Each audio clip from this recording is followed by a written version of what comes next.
2015년 정도부터 저희들이 이제 고민을 하기 시작했던 것이 사실 요즘도 문제이지만 이제 뭐 요즘도 이제 서울이나 한국에서 도시에서 집값이 급등하고 또 뭐 영끌 한다고 하면서 많은 사람들이 이제 뭐 있는 돈 없는 돈 다 모아서 아파트를 사고 이런 게 지금 많이 나타나고 있지만 사실 그게 뭐 요번만의 문제가 아니었죠. 사실은 이제 계속 오랫동안 지속되었던 문제였고 2015, 16년 이 무렵에는 또 어떤 게 문제였었나 그러면은 그때 갑자기 그 무렵이 전세 값이 급등을 했었어요. 그때 기억을 하면 이제 한 서울 약간 근교나 변두리에 가면 30평대 아파트를 전세로 2억 정도면 이제 뭐 살 수 있고 그랬었는데 갑자기 전세값이 3억이 되고 막 그렇게 급등을 하기 시작하면서 많은 이제 도시 중산층들이 갑자기 황당하게 된 거죠. 어떻게 해야 되나라고 하고 있는데 또 그 무렵에 그때 그 당시 정권은 또 그 전세값을 어떻게 잡겠다는 하기보다는 전세값이 올라가기 때문에 이 문제는 집을 사서 해결해라. 라고 하면서 이제 거기 이제 그때 신도시를 또 만들면서 집 사라고 이제 막 부추기고 그런 때였습니다.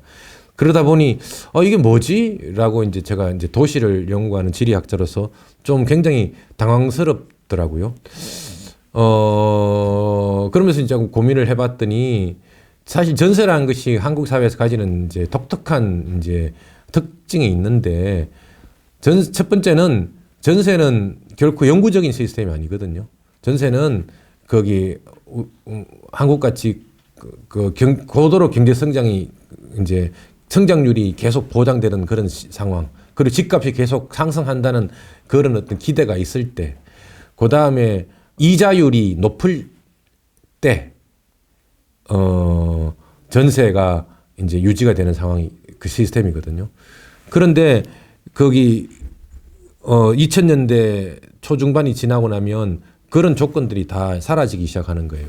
그래서 사실은 전세는 계속 유지되기 힘든 그런 시스템이라는 것. 또 하지만 또 불행히도 이 전세라는 것이 한국 사회에서 주거복지 기능을 좀 담당한 측면이 있었습니다. 왜냐하면 괜찮은 주거를 상대적으로 매매하는 것보다는 저렴한 가격으로 살 수 있게 해줬기 때문에. 그러다 보니까 사실 많은 중산층들이 자기가 집을 사기에는 아직까지 부족하지만 어느 정도 이제 벌이가 되는 그런 도시의 중산층들이 전세라는 시스템을 통해서 주거 문제를 해결을 했었죠. 그런데 2010년대가 되면 이 갑자기 전세라는 시스템이 갑자기 붕괴되기 시작합니다. 없어지기 시작하죠. 그러면서 주인들이 전세 대신에 반전세, 월세를 포함한 전세로 전환하거나 아니면 아예 월세로 전환해버리거나. 왜냐하면 거기 전세를 받아가지고 그 목돈을 가지고 은행에 집어넣어봐야 이자율이 낮아지기 때문에 집주인은 그만큼 돈을 챙길 수가 없고, 그러다 보니까 그러면 월세를 아예 받는 게 차라리 낫다거나 월세 비중을 높이거나 이렇게 하면서 이제 거기 전환하기 시작하고, 그러다 보니까 그 전에 전세에 살았던 사람들의 주거 비용이 증가되는 그런 문제가 발생하는 거죠. 그런 현상들이 2010년대 초중반부터 막 등장하기 시작했어요. 그러다 보니까 대체 그럼 집을 사게 되면 어떻게 되냐 그러면 이제 어떻게든 빚을 내 가지고 내가 집을 사잖아요. 그러면서 이제 수도권 가까이 있는 진도시로 가거나 아니면 좀 더 많은 빚을 내 가지고 서울에 아파트를 사게 되는 순간 사람들이 이제 갑자기 계산이 변하기 시작하는 거죠. 내가 집을 샀으니까 이제부터는 이제 빈대에서 집을 샀으니 이 집값이 올랐으면 좋겠다. 그러면서 이제 어떻게 우리 동네 집값이 어떻게 올라갈까를 고민하기 시작하고, 그전에는 그런 고민을 안 하던 사람들이 이런 이제 상황들을 목도하면서 이게 왜 그럴까라는 거를 좀 규명하고 싶었어요. 그러다 보니까 그래서 도시의 중산층을 투기지향적 주체로 만들게 되는 배경이 뭔가라는 그것을 알고 싶었고요. 첫 번째는. 그러다 보니까 이게 저 시작이 강남이구나라는 생각을 하게 되었고, 이제 그래서 강남에 대한 연구를 좀 해야 되겠다라는 생각을 한 게 첫 번째고요. 또 하나는 이제 저는 사회과학을 하는 사람으로서, 전 지리학자이지만 크게는 사회과학자잖아요. 사회과학 하는 사람으로서 저는 도시라는 것이 국가나 사회의 변화에 도시를 따라가는 것으로만 바라봐야 될까라는 문제의식이 있었어요. 도시가 거꾸로 국가나 사회의 변화에 미치는 영향은 뭘까라는 것을 좀 찾고 싶었고, 그런데 흔히 사람들 그렇게 이야기하죠. 이제 뭐 일반적으로 한국은 국가주의가 워낙 강하다 보니까 국가나 사회가 바뀌면 뭐 도시는 따라올 거야.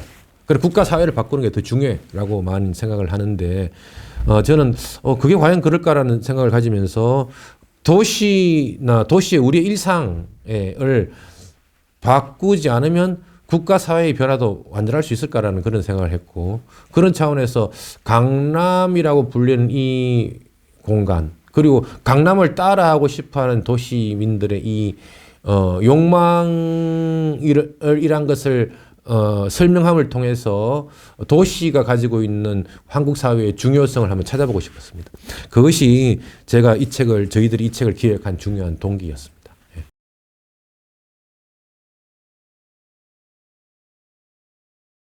첫 번째는 이제 그것을 규정하는 것이었는데, 한국의 도시화가 뭘까라는 것이었죠. 한국의 도시화를 특정 지우는 중요한 요인이 뭘까? 한국 도시화의 중요한 특징이 뭘까를 먼저 규정하는 것이었는데, 그래 저희들은 이제 강남 만들기, 강남 따라하기라는 화두를 정하면서 저희들이 딱 내렸던 것은 한국의 현대적 도시화, 특히 60년대 이후에, 70년대 이후에 나타난 한국 현대적 도시화의 중요한 특징 현상은 신도시 그리고 아파트 단지다. 사실은 70년대 말에 강남을 건설 때부터 시작된 신도시와 아파트 단지라는 현상은 80년대에 거기 수도권 신도시 건설을 통해서 이제 본격화되기 시작해서 90년대, 2000년대 들으면 전국적으로 신도시와 아파트 단지라는 것이 도시를 지배하게 되거든요. 그렇다면 이것이 한국 현대 도시화의 중요한 특징이다를 이제 그것을 밝히는 것이고요. 또 하나 두 번째는 그렇다면 왜 신도시나 아파트 단지가 한국의 도시화를 지배하게 됐을까를 이제 설명해야 되겠죠. 그런데 이것을 신도시나 아파트 단지가 한국의 도시화를 지배된 과정은 강남이라는 독특한 장소가 물리적으로 건설되고, 그리고 그곳에 특정한 종류의 사람들이 몰려들게 되면서 그곳을 특정한 방식으로 상상하고 규정하고, 그리고 그것에 특별한 욕망과 열정을 불어넣는 문화적인, 사회적인, 상징적 과정과 관련된다라고 봤습니다. 그리고 저희들은 그것을 강남 만들기, 강남 따라하기라는 것으로 표현을 했고요. 그럼 세 번째는 그럼 강남 만들기, 강남 따라하기란 무엇인가 하는 것인데, 강남 만들기는 뭐냐면 강남에 일하는 우리나라 최초의 신도시가 물리적으로 만들어지는 과정이죠. 첫 번째는. 하지만 그 물리적으로 강남이라는 공간이 만들어진 과정뿐만 아니라 그 장소에 그리고 그것이 강남이 만들어지는 과정에 특정의 문화적 상징적 의미가 부여되는 과정까지도 강남 만들기라고 부를 수가 있죠. 왜냐하면 강남은 지금 사실은 이제 지금 가장 굉장히 비싼 곳이죠. 강남의 아파트는 지금 다 20억 넘잖아요. 따라서 강남은 웬만한 사람들은 살 수가 없어요. 저도 강남에 살 수가 없습니다. 거기 서울대학교 교수인데 저도 강남에 살 수가 없단 말이죠. 그런데 여전히 강남은 많은 사람들한테 중산층의 공간으로 불리고 있죠. 그럼 뭐냐 그러면은요, 한국의 현대적 중산층이 만들어진 곳이기 때문이죠. 한국 현대 중산층이 기원한 곳이 강남이기 때문에 그래요. 그럼 한국 현대 중산층이 어떻게 만들어졌느냐?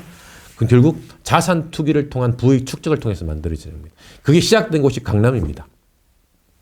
따라서 자산 투기를 통한 부의 축적이 한국 중산층 만들기, 다시 말하면 코리아 드림의 기본이 되게 만든 공간이 강남인 것이죠.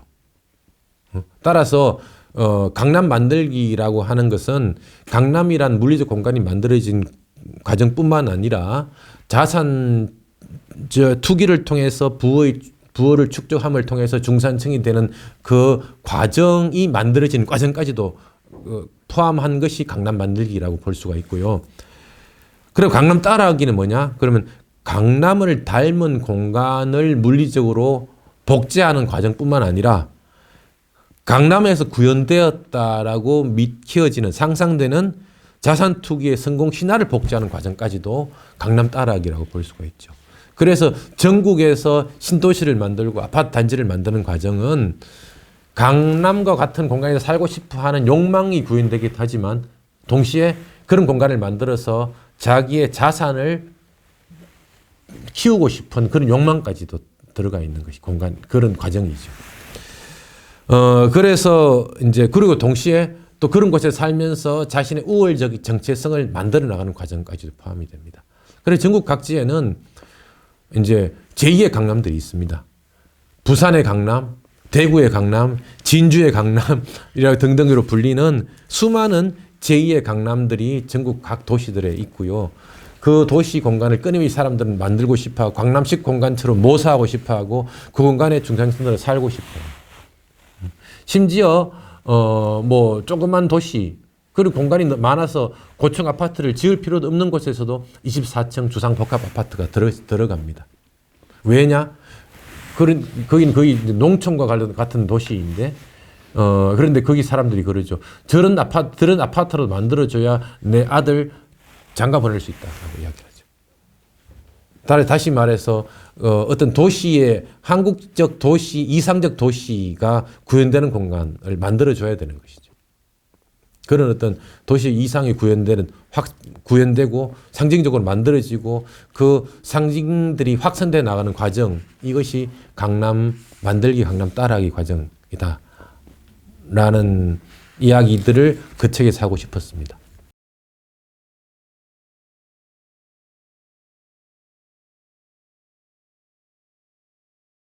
저희 이제 아시아 도시 사회 센터는 목표하는 굉장히 중요한 것 중에 하나는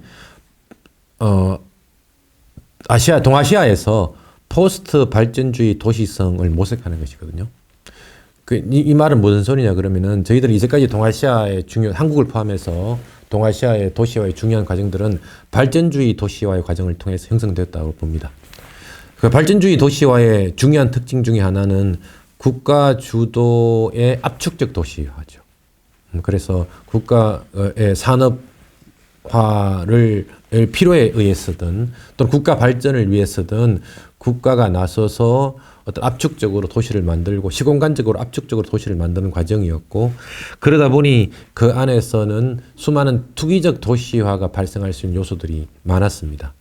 그러다 보니 발전주의 도시화는 굉장히 많은 문제점을 가지고 있었죠. 뭐 그 안에서 이제 수많은 투기적 도시화가 심화되다 보니까 뭐 여러 가지 이제 도시 내에서 자산 격차가 심해진다든지 또는 또 여러 가지 이제 부동산 가격이 급등한다든지 그리고 자산을 가지고 있지 못한 사람들의 고통이 심화된다든지 여러 가지 이제 문제가 많았는데 이런 어떤 이 발전주의 도시화의 문제점을 극복하는 어떤 포스트 발전주의 도시성은 무엇일까를 모색하는 것이 저희 센터의 중요한 이제 연구 목적인데요.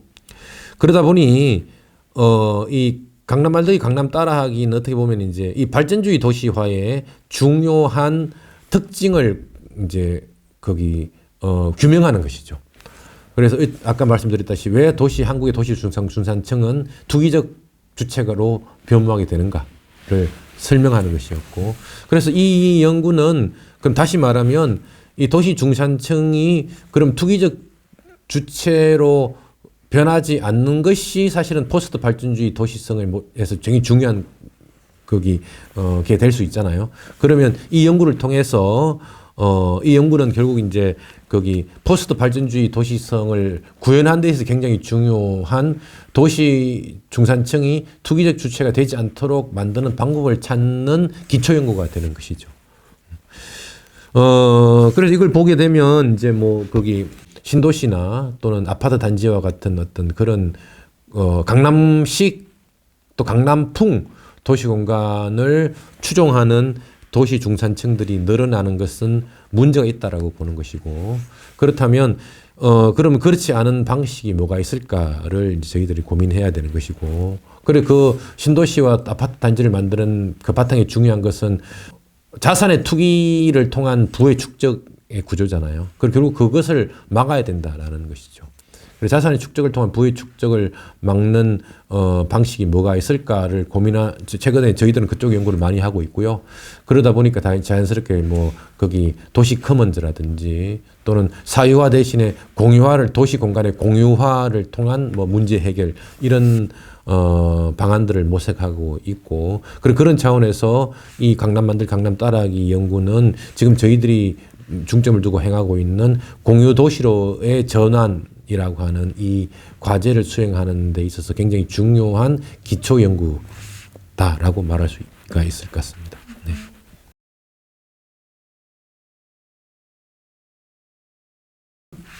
뭐 누가 읽어야 된다라고 저는 딱 규정하기보다는 한국 사회를 이해하고 싶은 분이면 다 읽을 필요가 있다고 생각을 합니다.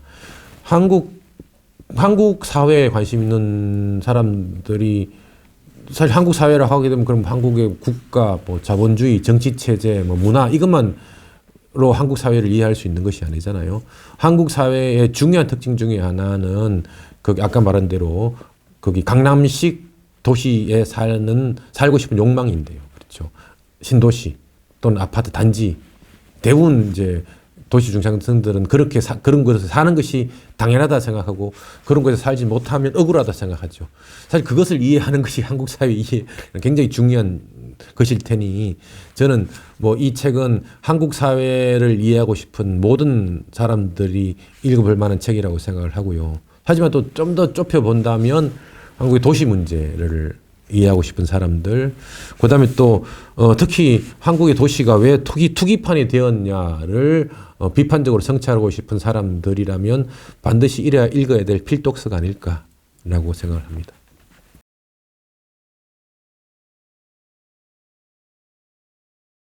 네, 저희들이 이제 최근에는 많이 연구하고 있는 것은 아까 말씀드렸듯이 이 책은 한국의 발전주의 도시화를 설명하는 책이죠. 그래서 저희들은 최근에는 이제 발전주의 도시화를 넘어설 수 있는 포스트 발전주의 도시 패러다임을 구상하고 있기 때문에 그에 대한 연구를 하다 보니까 이 책은 지금 현재 하고 있는 연구의 기초 연구가 되는 것이고 그리고 현재는 이런 기초 연구를 바탕으로 발전주의 도시화를 넘어설 수 있는 여러 대안들을 모색하고 있습니다. 특히 뭐 투기적 도시화를 극복할 수 있는 대안적 도시 전환 의 방향에 대해서 모색하고 연구를 많이 하고 있는데 그러다 보니까 포용적 공유도시라든지 또는 또 지속가능 전환도시에 대한 연구들을 많이 하고 있는데 향후 그런 연구들을 바탕으로 이제 책을 더 만들어내고 싶은 생각을 가지고 있습니다.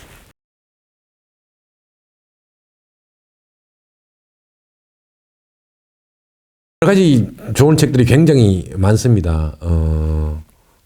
이 책 참고문헌에 나온 책들이 다 뭐 좋은 책이라고 할 수가 있는데 특히 그런데 관련해서 뽑는다면 희망의 도시라는 책을 또 한번 같이 읽어보면 좋고 그 책에서는 이제 이 한국의 투기적 도시화를 넘어서서 어떤 희망의 도시를 건설할 수 있을 것인가에 대한 여러 이야기가 나옵니다. 그 책이 하나가 있고 또 하나는 이건 번역된 책인데 투기적 도시화를 설명하는 데 있어서 굉장히 중요한 이제 이론적 근거가 되는 게 데이빗 하비라는 이제 지리학자의 논의인데 이 데이빗 하비라는 분이 쓴 책을 번역해서 우리나라에 나온 책이 반란의 도시라는 책이 있습니다. 희망의 도시, 그다음에 반란의 도시 이 두 책을 한번 같이 읽어보시면 좋지 않을까 이런 생각을 해봅니다.